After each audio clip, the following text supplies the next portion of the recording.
G- Good evening, everybody. Welcome to IndieCast. Today, I am here to do another video essay of sorts. The topic of which is the AI Action Summit ongoing in New Delhi at the moment. I have also had the opportunity of sort of attending on the sidelines, walked past through the venue a couple of times, had the chance of interacting with a lot of attendees, and had a chance of keeping up with the conversations going on. So, I think I want to start with saying that the summit is a assertion that India has a young and ambitious workforce, and it is very, very well attended. Some would say overcrowded also, but very, very well attended. That is a indicator that it is also ambitious in the AI area, which is a good thing. And that being said, that there is a lot to appreciate about the AI environment in India, and where the government deserves credit is that it's not resisting a major technological revolution that we've been witnessing for the past 2 3 years. It is enabling it, and it's having conversations around it. I started with the appreciations first because there is a lot to unpack here, and unfortunately, this video will be tilted towards more critiquing of how the summit actually took place and a little bit less about the appreciation, because what I had to appreciate, I've done it, about the culture, about the people, about the talent. But one thing that cannot be denied about how these events was conducted is that it was extremely overcrowded, like overcrowded to the extent that is unimaginable in many areas. There was visible tension and confusion on the people who had been visiting from overseas. Now, I'm not saying that pleasing foreigners should be your priority, but it is something that indicates investor confidence. And if we do want to set up large sustainable AI businesses here, that in the first stance does not do good signaling. There was relatively poor communication on the part of the organizers to the attendees. There were very few processes through which the attendees could get relevant communications and attend the right kind of areas. There was no such emphasis on good networking. Having said that, the quality of discussions was pretty rich. So I'm not here to just blindly criticize it. The forms that I filled for attending some of the summits, they were very rich in the agenda. A lot of the discussions are on public domain on live stream, so you can go and hear them. The quality of discussion was pretty good, and that also signals the fact that there is some large amount of talent in the country. But having said that, the whole function became a protocol machinery. And when you do that, your entire focus shifts from the tech talent and boosting of the tech environment to really see whether India can be an AI power that contributes to the rest of the world. The focus totally became on VIP security management. So, to the extent that heavy security protocol sweeps were happening regularly, now most of us know how the close protection groups of major world leaders work. They don't want any proximity of any kind of people to the leaders. So, many times the existing stalls that people had like booked in advance and been allotted were emptied out. People were removed from their own stalls just so VIP entries could be made.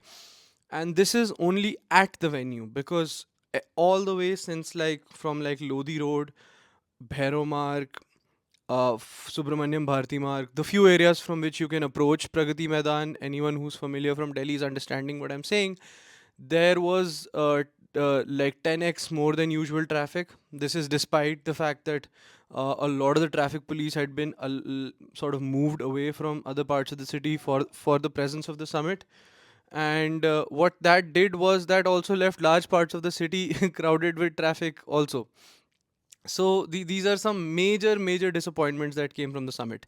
I will come and talk about the AI environment also, and about what all we can do to boost the AI landscape in the country in a minute or two. Because first I have to get out of this organizational rant that I have to do, because there were major organizational issues which even the minister Ashwini Vaishnav acknowledged. He publicly apologized for it. Another major issue that came up was, by the way, India's digital pride is on the fact that we have started UPI payments and we have championed UPI payments. It's a cause of digital India that has been pushed for the better part of the last decade, and digital penetration in India has been amazing for the last 10 years. Yet the UPI platforms in that event were not working. Some people are only accepting cash payments, and in on top of all that, VIPs from major tech companies, who are actually, they should have been ideally the priority of the function, they had to walk from the main entrance to another entrance, queue up at 2 3 different areas, and many times I'm hearing stories of people not even being able to make it to the room where they had intended to attend a talk or two. This is not an issue which will be forgotten easily. We have attracted AI talent from all over the world to attend this conversation and this dialogue. And if we have not been able to deliver on good logistics, this will leave a mark that maybe India is not that serious about its AI goals, and this is something we need to deeply introspect. We are a very talented and ambitious country, so we should not be sending that signal so early. Now, there is also a Chinese view about this whole thing, and China at this moment does not look at India as a breakthrough AI player yet. At this moment, we are ambitious to be a big breakthrough AI player, but the clear path to get there has not been achieved even now. So first, what we have done correctly by doing this summit is that we have established a lot of visibility. Our first attempt at doing visibility at a international scale, with most of our AI talent concentrated in Delhi NCR, we should have been better prepared with the logistics. And this is something that in the future should ideally not be repeated. I also think that visibility is a win in itself, but if that visibility was backed by very good logistics, this function could have put India on the map much more strongly and much more credibly as an AI destination. And I think surviving in this part of the 21st century as an economic powerhouse will also depend a little bit on how much of your AI and tech capabilities you will be able to capture. Uh, if the events issues that I am highlighting had to be overcome, why couldn't there just be one full leadership day where the prime minister could have come, where honorable dignitaries from France, including Emmanuel Macron, they could have come, and the major tech CEOs could have come, and then that day there would have been no invitees. Pilot or start the event or flag the event off at a VIP exclusive event done at a hotel where the PM can, honorable PM can address it. The event can officially start, and then let the event go on for much longer, so that all different types of talents can be absorbed to come view, witness, or network in these events, and eventually make the event maybe last for a whole month, like have an AI action month, because this technology is going to be relevant for decades in the future. So allow people to come and exit as they like. Don't concentrate them, and don't make this a VIP protocol function. It is a tech function. So I understand that major leaders have to attend it. So make a leadership function, leadership day separate, and allow limited access at that. Only top heads of state, top CEOs, and top journalists kind of people. The average Joe is not allowed there. And then let the average talents come and network and meet and thrive, because that is something we really need to do to develop AI talent in India. The fact that India is not a major AI player yet right now is not a talent problem. We have all the talent in the world in our country. There are people right now who have surprisingly deep understanding of most facets required in AI technology development, whether it's data centers, whether it's training of large language models, whether it's developing some of your own AI tools. there's a lot of youth in India which has surprisingly deep insight about those things. So it's not a talent issue. It is a capital issue. It is a compute issue. It is an investor issue. It is a semiconductor and chip issue, and it is a issue of bureaucratic competence in India and the degree to which they can facilitate it. To solve these issues that I have mentioned that need to be worked upon to make India a visible player in the AI map of the world, capital, compute, investment, semiconductors, they all need to be worked upon. This is an internal and external process. This, we will not reach too far without help from foreign partners. That's why we were right to invite them, but we were very, very, very wrong to show them how poorly we can be with our event logistics and people management, and how much VIP culture can still prevail to some degree. I still very much second the fact that it is important for our leaders and our prime ministers to address these issues, but I think it must be done at a separate event which is closed door, where the public disruptions are very little, and once you allow the public to sort of intermingle with each other, then it should just be left free and the dialogue should be free flowing, and the priority shouldn't be, you know, on protocol, which is one major shortfall of this event, which is why I think a lot of our talent left this disappointed, which they shouldn't have, because a lot of youth in India are optimistic about AI tools actually making a better future for them.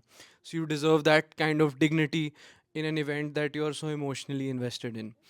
Lastly, I think this also became a major issue at some point, which I noted was that I mean, Pragati Maidan is generally pretty walkable, but there was no the demand for which uh, the demand for like golf carts and the e-rickshaws and all, and mainly the golf carts, was it overshot 10 times over of the capacity.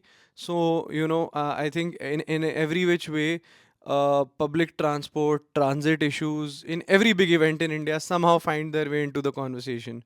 So there was issues with people having to walk too much. There were issues with how to ferry people to and fro back from the main road. People had to walk from Pragati Maidan all the way till Subramanyam Bharati Marg to get a cab, which is a long walk. It's not a long drive, but it's a long walk. So these issues also sometimes tied themselves up into city planning, public transport, our transit systems. So that's something we could have worked upon also. Maybe had more golf carts, more e-rickshaws, special services for the elderly. By the way, there was a significant, it's understood that there is a significant young population, and it's very heartening that a significant young population is interested in AI.